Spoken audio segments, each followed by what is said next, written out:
한번 생각을 갖고 계시고 화를 내지 마라 하는 건 아니에요. 화를 내되 화를 내는 자신을 또 한번 비춰보라는 겁니다. 왜 화를 내나? 어쩔 수 없는 자기가 화를 내고 있거든요. 정말 지금까지 자기가 공부를 해오지 않았기 때문에 그 공부를 해오지 않은 자기가 화를 낸단 말이죠. 그러면 공부를 하고 있는 자기가 또 뒤에 숨어 있다고요. 그 공부를 하고 있는 자기가 또 볼 때 얼마나 보기 싫겠어요. 그렇지만 괜찮아요. 네. 그때 이제 깨달음이 열리니까. 그래서 이 애욕을 떠나는 거, 애욕을 떠날 수는 없죠. 그래서 스님들은 그 애욕을 원천적으로 없애기 위해서 출가한 거예요. 경계를 갖다가 멀리하는 겁니다. 그래서 여자도 버리고 명예도 버리고 또 돈도 지위도 다 버리는 겁니다. 세상의 욕망을 다 버려요.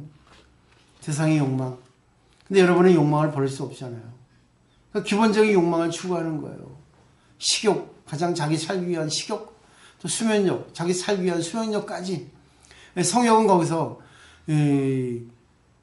안 돼요. 성욕은 본능인데도 성욕은 계속되거든요.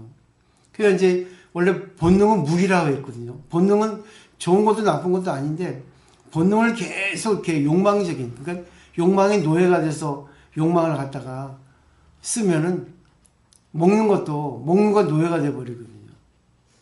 그러면 주체할 수 없게 돼요.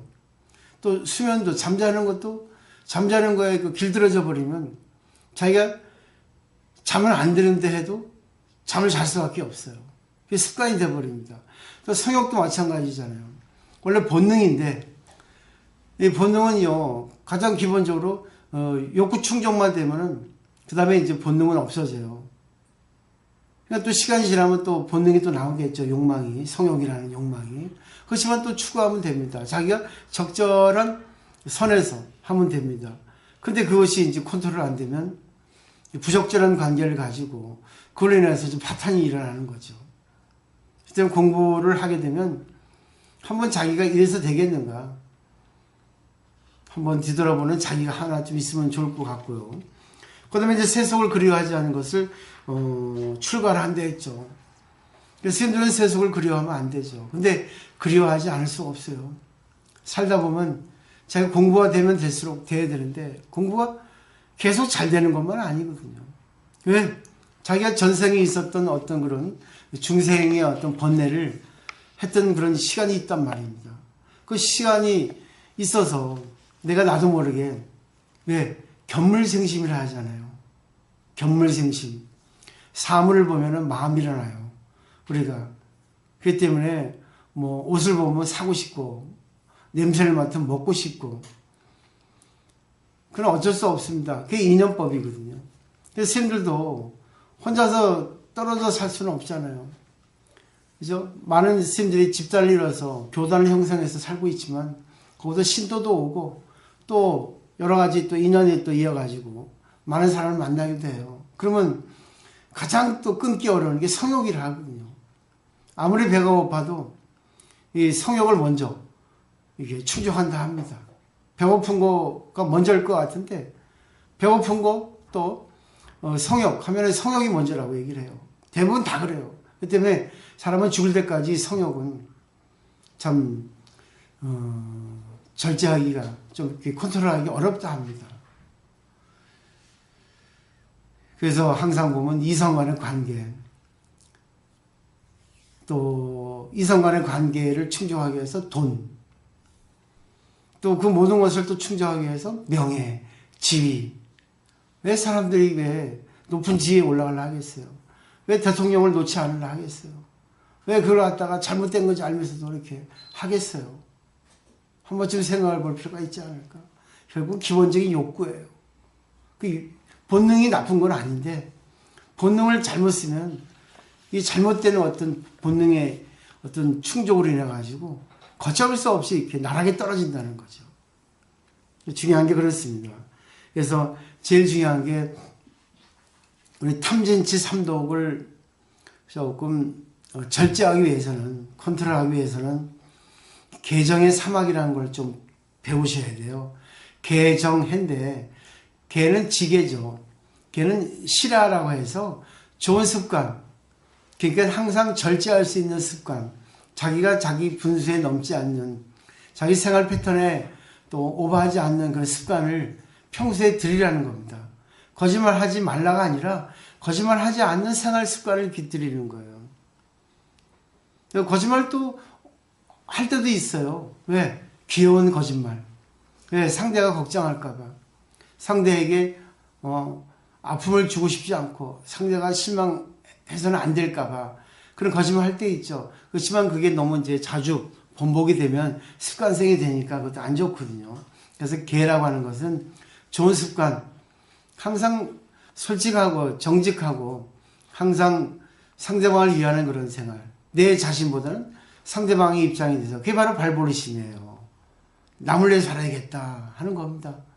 이게 삶의 보람을 자기가 찾아야겠다는 생각이 바로 발버릇이네요. 발 안역들한 삼박삼버릇임. 그 다음에 이제 정이라는 건 선정이죠. 이것은 참선을 해서 이 선정의 상태가 오는 게 아니라 내가 좋은 습관으로 남에게 피를 주지 않고 남을 위해서 남을 즐겁게 해주고 남의 힘든 걸 또 알아주고 하다 보면요 마음이 안정돼요. 마음이 동요가 없어집니다. 인도에 가보면 인도의 다국적 국민이죠. 그죠? 많은 그런 나라에서 와서 인도를 또 형성하고 있습니다. 근데 거기 보면 주로 이제 그 인도의 국교는 힌두교고 또 이슬람교도 있고 불교도 있어요. 근데 가장 많은 그런 종교가 힌두교거든요. 근데 힌두교는 소를 먹지 않습니다. 왜냐하면 신의 사자라고 해서. 근데 이슬람교는 돼지고기를 먹지 않아요. 왜? 코란이라고 하는 경전에서 돼지고기 먹지 말라 하거든요. 왜 그럽니까? 이렇게 얘기하면 곤란해요. 왜? 신이 말씀하신 거니까. 신의 말씀을 내가 인간이 어떻게 알겠어요? 그죠? 이게 바로 종교입니다. 근데 잘 생각하셔야 돼요. 비합리적인 거 아닙니다. 합리적인 거예요. 왜냐하면요. 필요하기 때문에 그런 거거든요. 우리가 소고기를 안 먹어도 살 수 있어요. 돼지고기 안 먹어도 살 수 있습니다. 근데 불교에서는 그런 가르침이 없어요. 근데 인도에 가보면요. 뉴델리 도시에 가보면 저는 가보진 않았어요.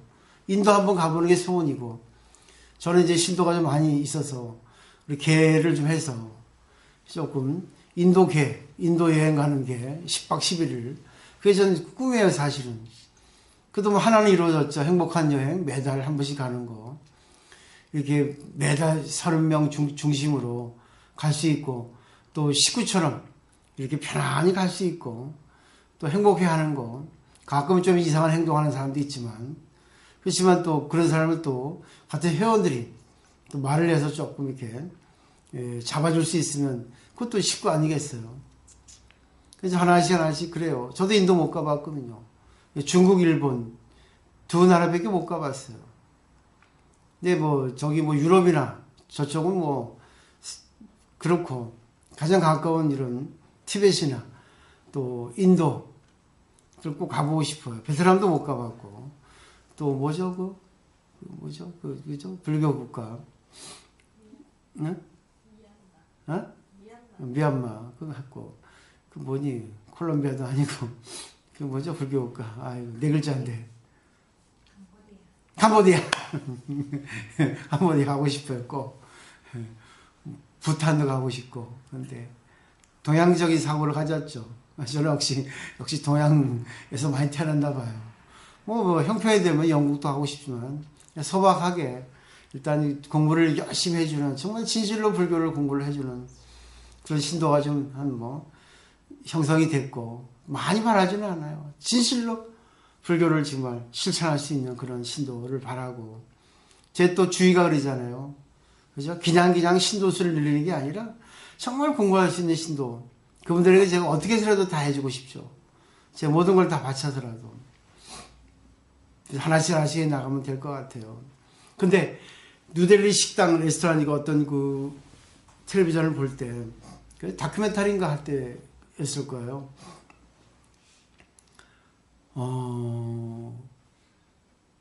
힌두교는 소고기를 안 먹잖아요. 또 이슬람교는 돼지고기를 안 먹잖아요.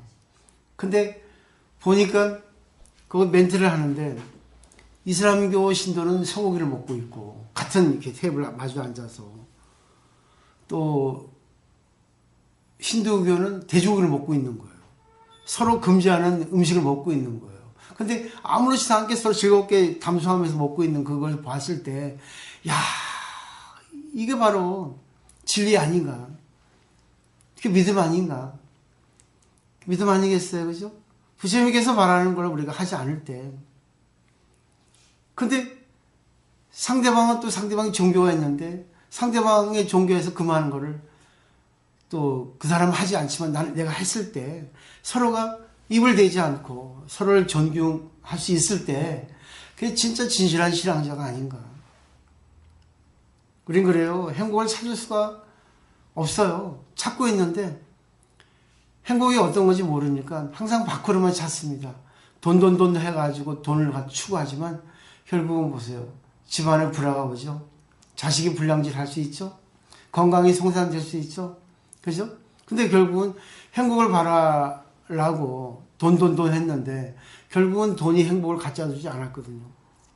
공부도 마찬가지예요. 공부해서 진짜 좋은 학교 가가지고 좋은 직장 취직하려 했는데 결국은 하고 보니까 결국은 그게 행복이 아니었고. 보세요. 지금 정치인들 많이 공부하는 사람들이 오히려 지금 이제 아주 어려운 처지에 처해 있지 않습니까? 그게 행복일까요? 그렇죠? 그래서 저는 한번 그 생각을 해봤어요. 진짜 행복이란 무엇인가? 상대방이 구애되지 않고 내가 할 수 있는 것을 할 수 있었을 때 서로를 간섭하지 않았을 때 그 행복이 아닐까?